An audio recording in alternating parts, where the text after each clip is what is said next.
They did not build their empire with gold or politics or clever diplomacy. They built it with horses, arrows, and absolute terror. In less than a century, a group of nomadic herdsmen from the freezing steppes of Central Asia conquered more land than any empire in human history. No walls stopped them. No army broke them. No city was safe.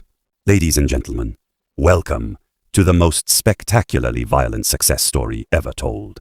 This is the entire history of the Mongol Empire. It started with one man, Temujin, a boy born on the Mongolian steppe in 1162 AD with a blood clot in his fist. Ancient Mongol tradition said that meant he was destined to be a warrior. His father was poisoned by enemies when Temujin was 9. His own tribe abandoned him and his family to die in the steppe winter. Charming people, but instead of dying, Temujin did something far more inconvenient for the rest of the world. He survived. He united the warring Mongol tribes through a brilliant combination of loyalty, ruthlessness, and the kind of charisma that makes grown men follow you into certain death. In 1206 AD, the united tribes declared him Gengis Khan, meaning universal ruler. The steppe had just produced its most dangerous product. What happened next was not a war. It was a force of nature. The Mongols swept through northern China, dismantling the Jin dynasty like it was furniture. Then they turned west. The Khwarezmian Empire, one of the most powerful Islamic states of its time, made the catastrophic mistake of killing Mongol trade ambassadors.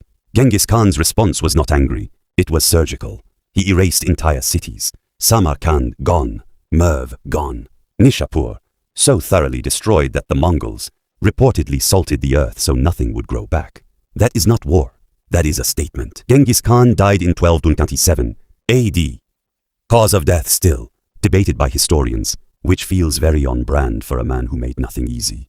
But the empire did not die with him. His sons and grandsons kept expanding. Ogedei Khan crushed the rest of the Jin dynasty.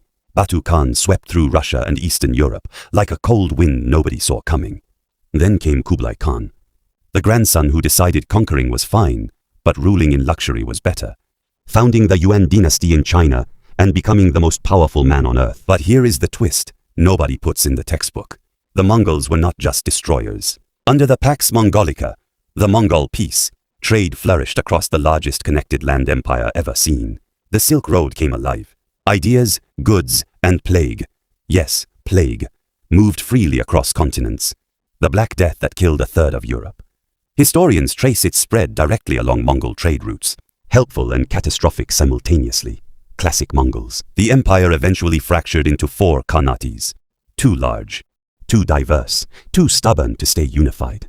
By the late 1300s AD, the greatest land empire in history had quietly dissolved into regional powers. But its fingerprints never left. Modern borders, trade routes, cultural exchanges, and yes, one very well-traveled plague, all carry Mongol DNA.